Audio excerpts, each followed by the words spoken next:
Na ir atvažiavau į Žagarą. O čia yra Švėtės upė ir šios upės kairiajame krante. Tam yra senoji Žagarė. Ir dešiniajame krante, ten kur esu, yra naujoji Žagarė.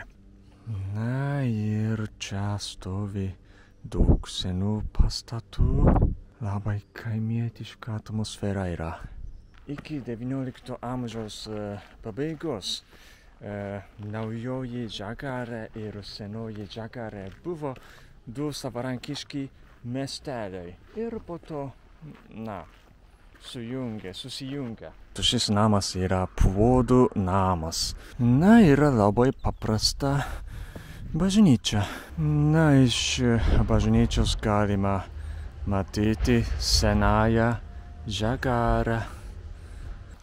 Gražus dvaras.